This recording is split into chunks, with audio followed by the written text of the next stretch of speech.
Well, hello everyone. It's hard to get used to doing some of these talks when I'm the only one here and I sort of talk into a kind of empty screen. But I do want to, I know this is in the Singapore, and I know also that it's in the Philippines as well.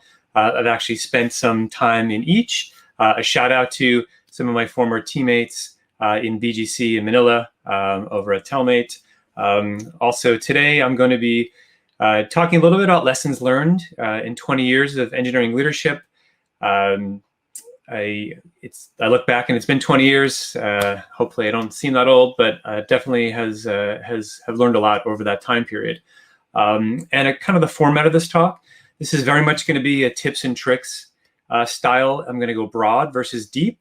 I think as I go through the different items, I may talk about a few points for each one, but certainly this talk will not do justice to each of the points. I could probably do a whole podcast or a whole talk about each of them.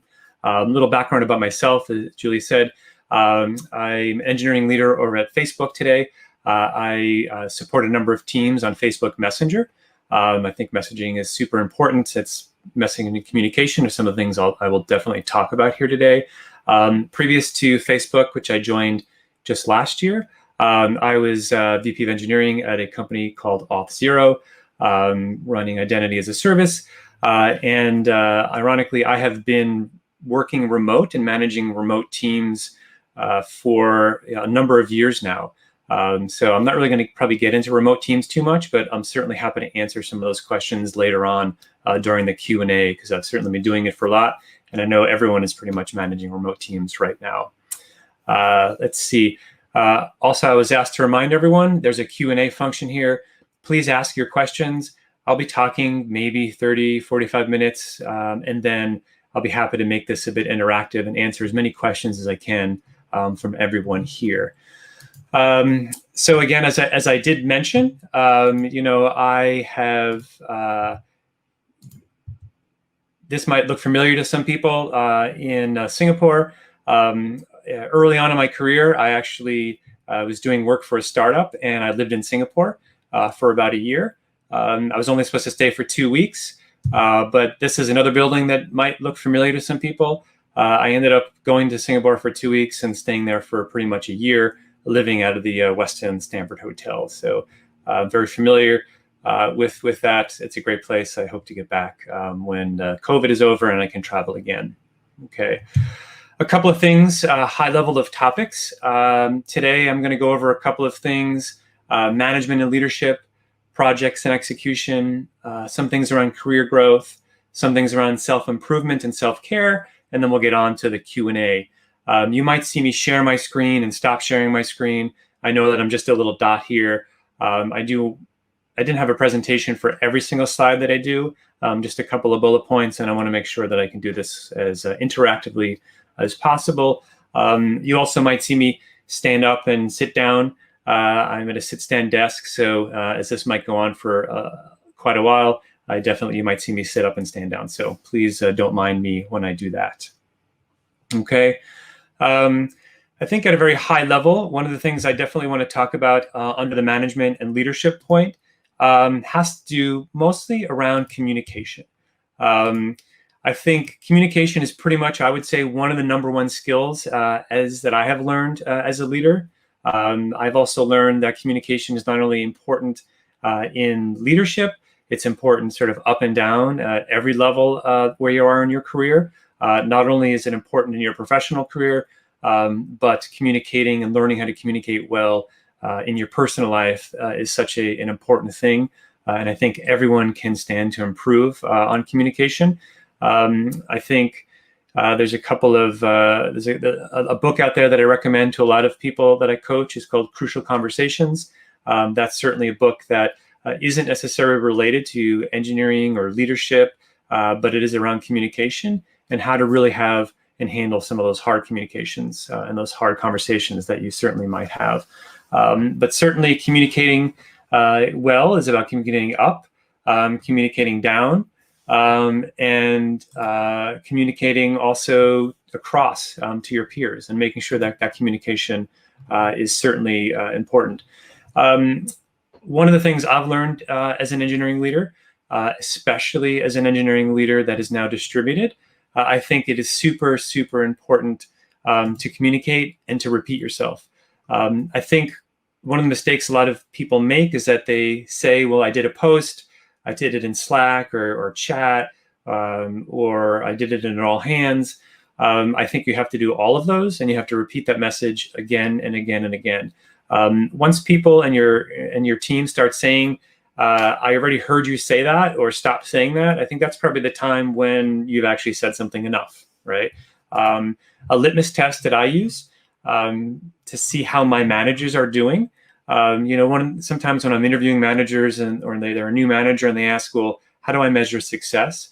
One of the measures that I have for success as some of the managers that I have underneath me that I support is when I'm doing my skips and my skip levels, I ask every IC, to tell me in their words various messages that I've conveyed. They could be project goals, it could be our mission, our strategy, what our priorities are. And what I'm listening for is to hear back pretty much the same message that I was communicating, either at an all hands myself or I communicated to my managers in order for them to cascade down. So it's super important not just to communicate, but to double check that what you're saying is actually having the impact and people are understanding it in the way that you are expecting them to, right? So I think that is super, super important. The other thing too, I think, is that one of the things that's super important is around not only communicating your messaging, communicating everything else, but I've found a thing that a lot of engineering leaders and engineers in general don't do the best job of is around communicating the impact of the work that they're doing. I found myself, and this is something that I have a coach, and I'll get to that in a minute, was that I was always so focused on doing the work, which is clearly the most important thing. But if you don't explain the work, if you don't show the work, if you don't show that out to your peers, to the managers and whatnot, a lot of people aren't going to know that the work is. So it's super important to be a little bit of a PR machine, not only for you personally, and I'll get to that in your personal brand in a little bit, but also for your team. Part of your job as a leader of your team is to make sure that everyone in the company knows the hard work that your team is doing and the impact that it's certainly having. All right, so I think that is super, super important. And if you need help doing that, reach out to other people. I've found if you reach out to some people in sales or marketing, basically you want to kind of market your team because it's not only about the work you do, but it's about the perception of the work you're doing too. And that really kind of took me a long time to really understand, because I thought a lot of that work was really kind of wasteful, right? I want to focus on delivering, I want to focus on shipping, but it's super important, especially the higher you go, to let your boss and your managers understand the work you're doing, especially if it's a CEO or someone else in another department that might not be technical and might not have a good grasp of the work. I'm sure a lot of you have been, you've heard someone say, well, that's easy, right? You should be able to do that in a weekend. And sometimes that's a very incorrect assumption, and it's your job to make sure that people understand the complexity and the scope of the work, the thing that you do. Okay. I think another thing about communicating is about expectations. I think this is something that I have found leads to probably some of the most issues across all the teams that I've seen in the past. Appropriately setting expectations. And this could be setting expectations for an engineer on your team. This is what you expect them to accomplish. This is the time frame. This is the quality. Setting expectations for other teams. Letting them know that this is what you are understanding is the goal and what you should achieve. And making sure that you set those, it's in writing, and everyone understands that, right? I think that's super important as well. Communicating, I think, too, is another thing that's important, especially as managers and leaders. Always explain the why of what you're doing and how it relates to the vision, goals, etc. There's a great book and a YouTube video from Simon Sinek, Start with the Why. It's really super important from a motivational standpoint, from an understanding, to tie in sort of the goals, whether it's OKRs, whether it's quarterly goals or whether it's a project you're working on, what you're doing, and part of your job as a manager to describe how an engineer on your team and the work they're doing ties into your group goals, your org goals, and your company goals. Something else that I've seen, if people don't understand the impact in the wider org of what they're doing, they tend to get less motivated and be less excited about being in their job. Okay. A couple other tips here, kind of management leadership. This is something that I tell people too. I think as a manager, it's important to sort of trust your intuition in almost every area. If you think there's an issue, there's a red flag on a project, on a contract, on a deal, you don't feel great about the timeline, you don't feel great about what people are sort of asking you to do. If you don't feel it, if you get that's tingly spidey sense, then probably there's something wrong. So I think I've learned some mistakes I've had in the past, or when I've had that little thing in my head say, that doesn't quite feel right, I don't feel comfortable with that. Pretty much every single time, that has really led to something that I should have dealt with immediately, and it would have been a lot easier at that point. I think one of the few exceptions I have for sort of trusting your intuition is going to be with hiring. I think that's something where sometimes intuition can lead to bias, and that's something I think I know Google, Facebook, some of the large companies certainly have processes in place where hiring is really made to kind of help reduce the impact of biases. But if you're working at a startup, if you're working at a smaller company, sometimes your bias is to hire someone that resembles you, and that's sort of feeling the comfortable feeling. Certainly, though, that's something, make sure to put in processes in place to get lots of feedback and lots of other people in the room for hiring decisions. Okay.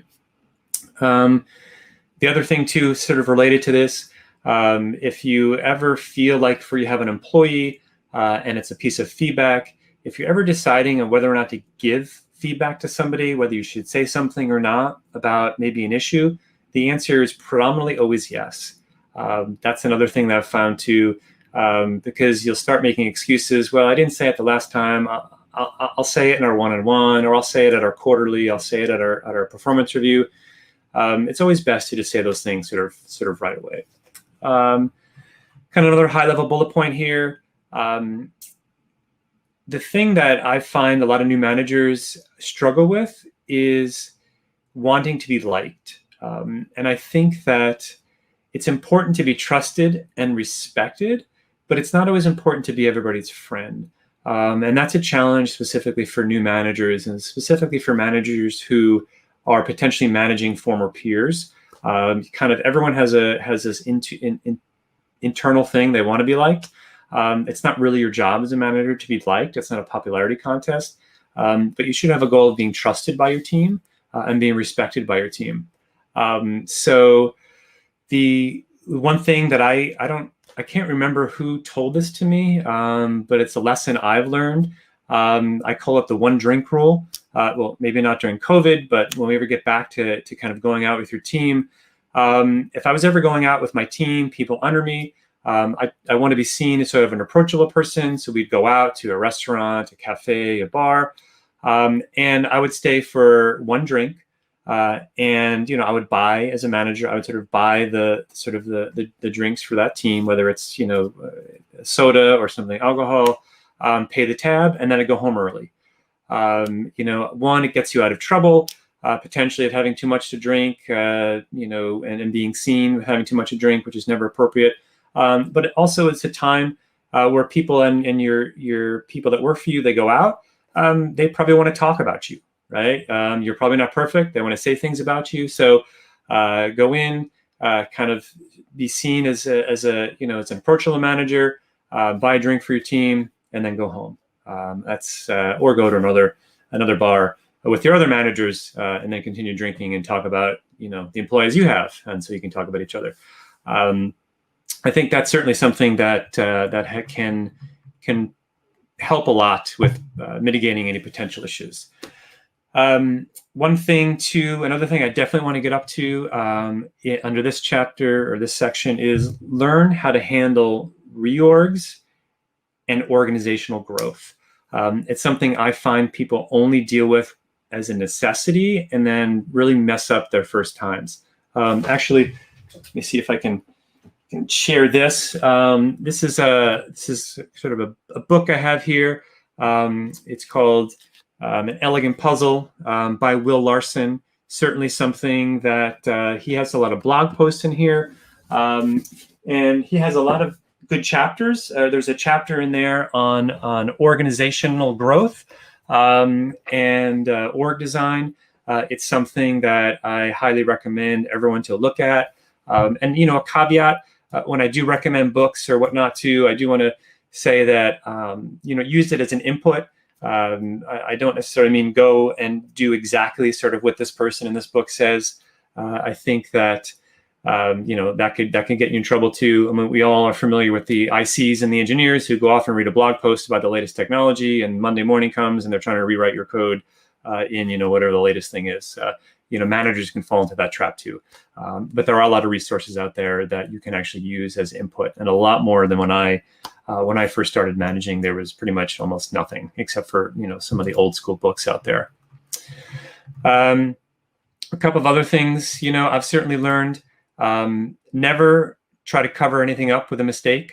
Early managers, I think, feel sometimes that they're expected to know everything. That's not the case. You don't know everything, and you won't. I make mistakes. I still don't know everything. I learn things every day. What I've found is the most effective thing is if you mess up, you make a mistake, communicate that out as early as possible.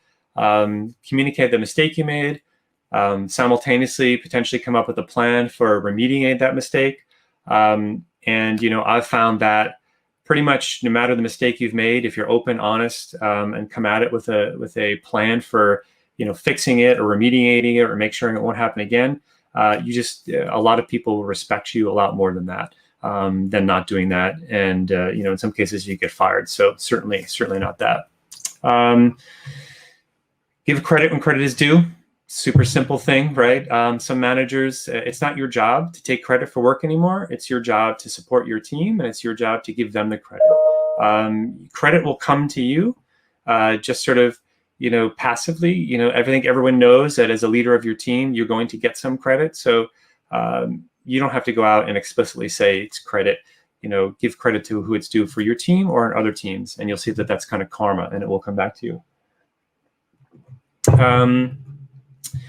Feedback, I think super important as well as for managing. Often, I've actually even found super fast feedback right now. I give feedback live sometimes in Slack or whatever your sort of work chat tool is.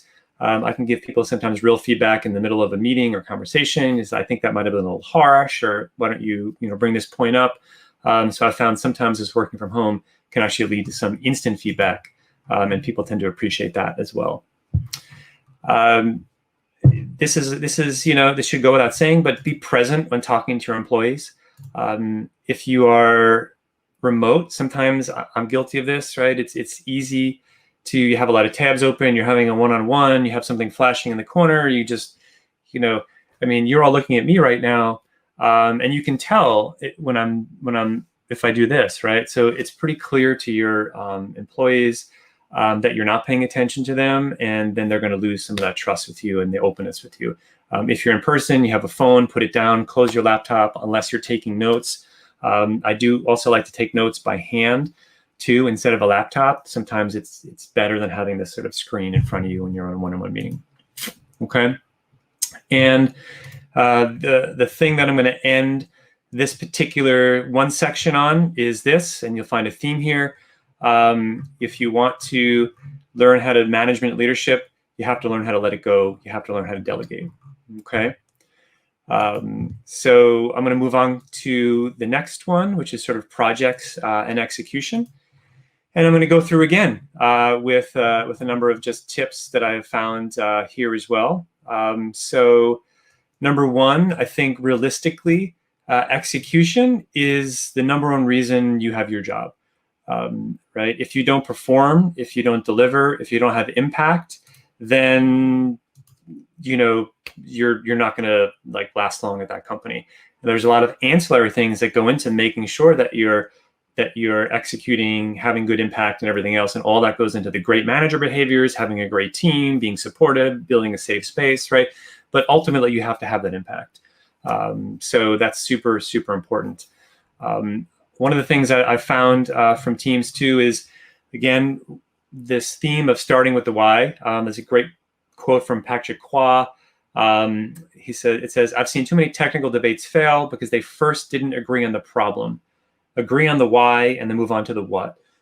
So many times I've seen specifically engineers want to tackle how to do something versus whether or not they should do it, or they're tackling the right problem. Always sort of take a step back. There's another saying, measure twice, cut once. Super important about why are you doing this? What is the impact it's going to lead to? Should you even do it? And then go on to exactly why you're doing it, and then move on to the how you're going to do it and what's going to happen. That's just certainly something that is super important. I think the other thing that becomes super important that a lot of people do not do a great job of is time management. Time management is one of those things that it's sort of like entropy. Everything will just fill up your calendar 100%. People will take your time. Well, you need to own your time. So how do you, Sheryl Sandberg of Facebook talks about, ruthlessly prioritizing isn't about, deciding to do the good things and not doing the bad things. It's about deciding to do the really, really super excellent important things, but then still leaving pretty darn good things on the table that you're not going to be able to do right now. And prioritization and coming up with a prioritization framework is going to be critical to your success, to really put you into the next level for being a great executor. All right. So prioritization, super important. There's lots of, I just threw the slide up here, Eisenhower matrix, important, urgent, lots of different frameworks out there if you Google them for how you want to use. Pick one, stick with it, and use a methodology, but definitely you're going to have to prioritize. The other thing too that I've found, this is just a sample, it's not my calendar, but there's lots of things, again, you can Google calendar blocking, putting in focus times, something that I really have struggled to do, and I live by my calendar. So, how do you want to put your one-on-ones? Do you want to put them all together? Do you want to put your time? It's that interrupt-driven work, just like your engineers. And this is something that I try to coach and work with my teams on from an IC level, as well as the managers. There's time management and calendar blocking is super important, both for managers as well as ICs. I think another super important thing is being able to say no. Learning how to say no, again, super, super, super, I think super important. And saying no needs to be an active decision, right? You have to sort of say and explicitly say, these are the things I'm going to do. And also explicitly say the things that you're not going to do. Again, that comes onto the previous point I made about setting expectations. Sometimes people might assume that you're doing something, or they thought you were going to do something, or maybe you just didn't put it on a slide. So I found it super important in communication, putting in the things you're going to tackle, say in a quarterly goal or half or a plan or a project spec, but also explicitly leaving out the things you're not doing. And sometimes those things can lead to some really good conversations about trade-offs, et cetera. Now, sometimes I say no by saying yes and. You don't necessarily always want to be seen as this person saying no, but I'll say yes. Of course I can. Of course I'll add, feature B. What should I take away? And in that case, you start to push the prior decisions up and out. You don't have to be the only one making these decisions. If you're getting a lot of pressure to add something or add another project or do something, another answer I've found that works well is, yeah, absolutely, I can. We can do that. Which things are we going to let slip because of that? And a lot of people are like, well, what do you mean you can't do both? No. I mean, I can't do both. You're telling me this is super important. Let's do it. But why don't you work with me on which of these other things has to fall below the line to do that? And again, sometimes you'll find that, oh, well, it's not that important, or you'll agree on something and do some reprioritization. So I think that's also important as well. So another important thing about execution, get as good as you can at making decisions faster versus perfect. There's I couldn't find the quote before this, but I think Harvard Business has done some interesting studies when they looked at successes of startups and companies, and they found that the companies that made more decisions were more successful than the ones that made fewer decisions, even though the decisions might have been better. There's another thing. Jeff Bezos has another thing about sort of the decisions that are you can take back or reverse, and the ones that you can't. Right? Spend the time on those 10 or 20% of the decisions that are going to have the most impactful, the ones that are the hardest to unwind, and just most of the decisions are going to be good enough. Put systems in place to allow you to gather the data and to use that data quickly to make the decisions faster and better. Something that I've had feedback on from a lot of people, from board of directors to senior leadership teams to executives, be seen as someone who can make the tough calls and the tough decisions, especially under pressure and especially quick. I think that this is a trait and a skill that doesn't come easy. But if you're seen as someone who can make those tough calls, can make those tough decisions, typically I've found that you will be more successful than the people who cannot do that. Empowering your employees to make decisions. I think this is super important, especially if you're running distributed teams, if you're running remotely, if you have large teams. You have to kind of make the decision-making ability to go lower and down. You've obviously hired people. You've hired them for a reason. Empower them to make the decisions because it just makes everything quicker. Hopefully you're seeing a pattern here. Decisions, and decisions. There's lots of things about decisions. Make them quicker. Use data, set up in systems to make better ones faster, and delegate decisions too. Okay. The other thing that helps with the decision-making process is standardizing. Standardization for process, code, etc. If you're a larger company, there tends to be more of this, but if you're a smaller startup, you don't want people's precious mental cycles being used for, well, which build process do I use for this set of code? How do I deploy this one? Just make it super easy and have them focus on the hard problems. Okay. A couple of quick other tips in this section. If you're a leader, embrace using technical project managers for cross-team projects. I've found them to be super effective. I know larger companies tend to use them more, but sometimes they're frowned at smaller companies. I don't know why. It's sort of the secret weapon I have for helping projects to get, execute more smoothly, is TPMs. Super important. If you're a senior leader, use the resources you have available to you. It could be, an admin, it could be something else. It could be a chief of staff level type person. Utilize the resources you have, and then help them help you scale better. Okay. I think again, I'm going to repeat this one again. Process and execution, learn how to delegate.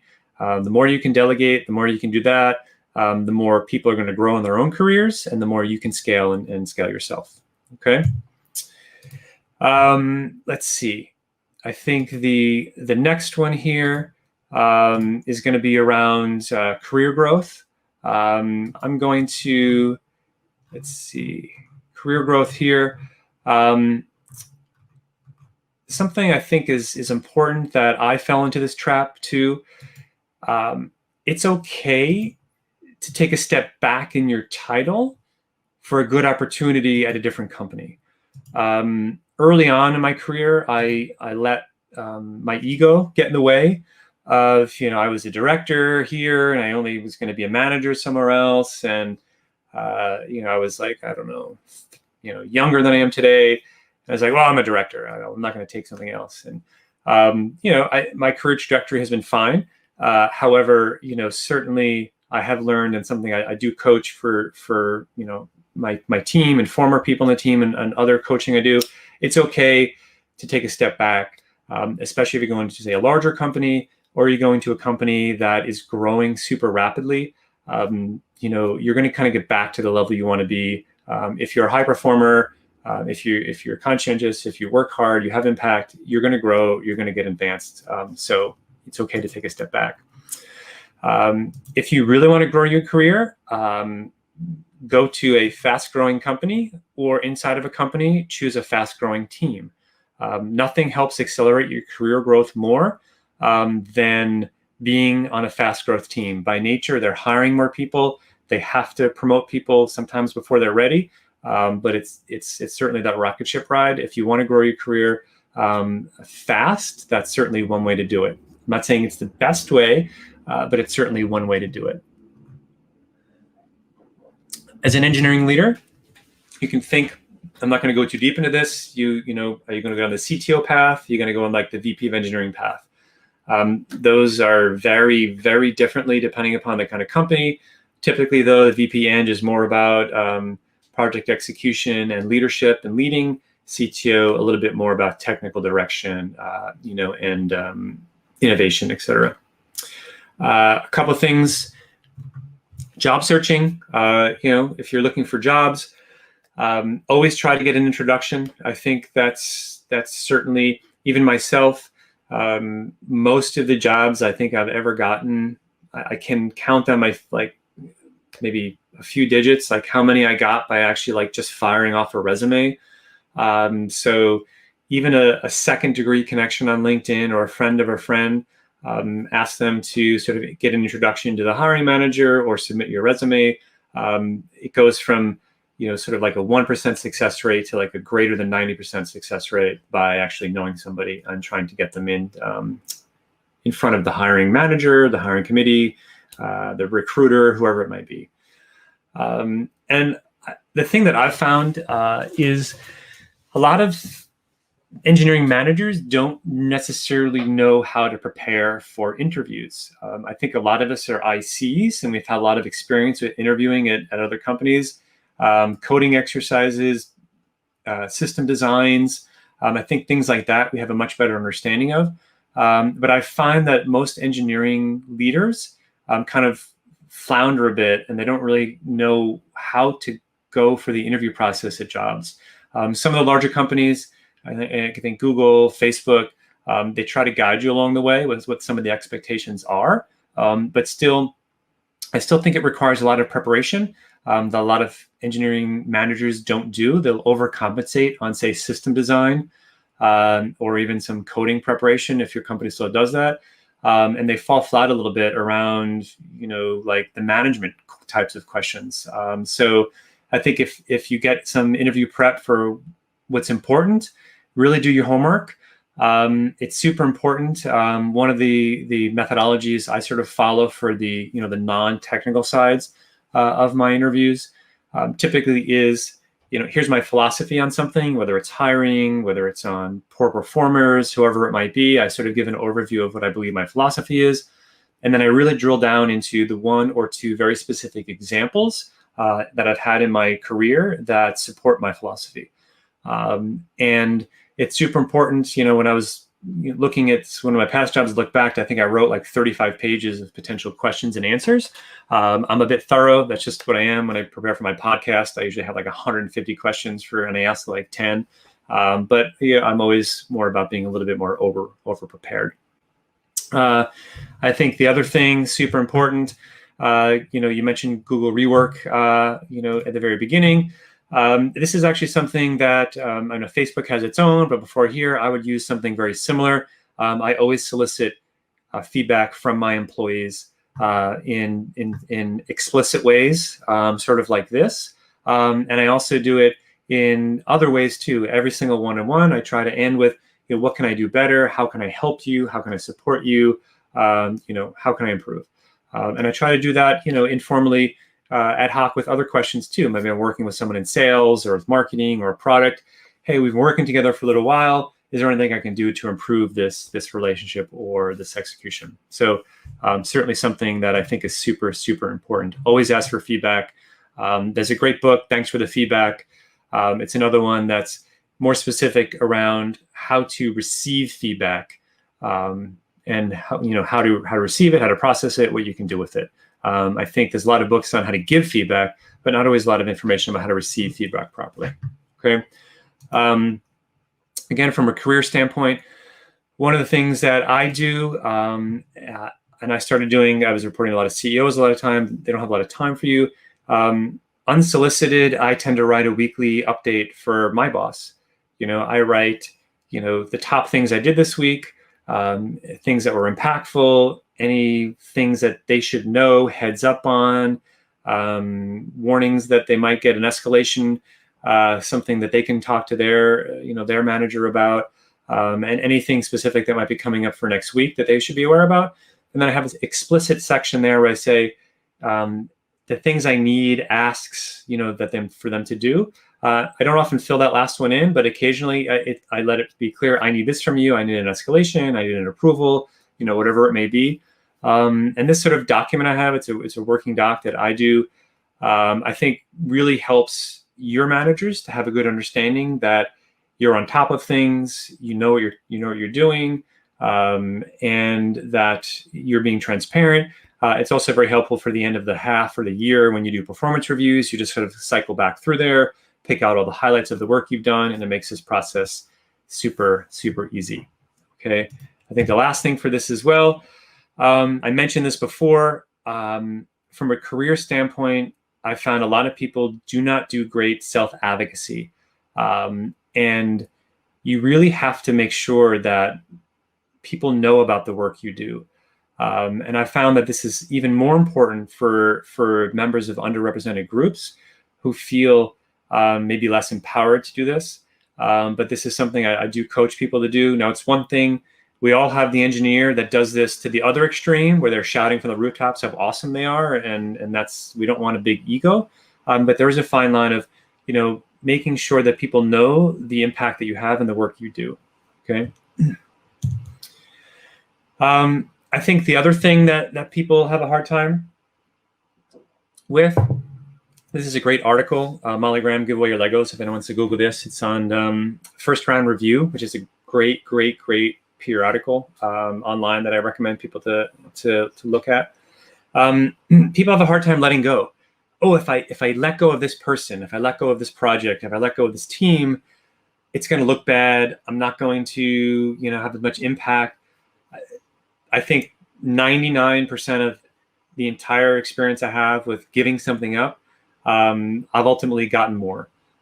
So it's just super important to it's okay to let things go, even if you worked on it for a while, delegate, hand it off, like transition it to someone else. All that's doing is leaving room for you to now take on that higher and better project that you have. Okay. Again, let it go, delegate. Kind of going to the last section here, and then I'll get to Q&A. Remember, if you want to, please put comments in the Q&A, and I'll be happy to answer them too. I've found that a lot of managers don't take care of themselves enough, especially in COVID now, especially working remote. The boundaries are really hard. Make yourself a priority. If you can't take care of yourself, you're not going to be in any good position to take care of your team. And if you don't take care of yourself, if you're working every night, if you work every weekend, you're also setting up your team that's the example for success, and they'll emulate you. And, I don't know if you want to have a team where everyone's working nights and weekends and not taking care of themselves. So really try to take care of it yourself. Read every day. If I was to say, what's the secret to my success or, the challenges that I've been able to overcome, it's certainly been reading. And reading I think reading is so important for a couple of reasons. The one that is important too is nonfiction as well as fiction. And why is fiction important? They've done lots and lots of studies which show that people who read fiction have a greater ability to empathize with other people and to empathize with other people's points of view and experiences. And being a manager, empathy is so important. So that's why, whatever fiction you want, that's up to you, but certainly try to read fiction. And then nonfiction, whether it's periodicals, blogs, websites, or books. I mentioned the First Round Review is an awesome one to look at. The Harvard Business Review is another one that I highly recommend to kind of go and look at their archive of articles. A lot of great information there. Lots of books. I mentioned one sort of in the beginning, but reading, super important. It's something that I try to do every single go. Finally, again, if you one tip to take away from this is just learning to delegate, doing it well, doing it often. You can't take on that new responsibility. You can't take on that new team. You can't take on the new project if you have not delegated properly and allowed yourself the space and the time and the ability to take on, the bigger projects and to help yourself scale.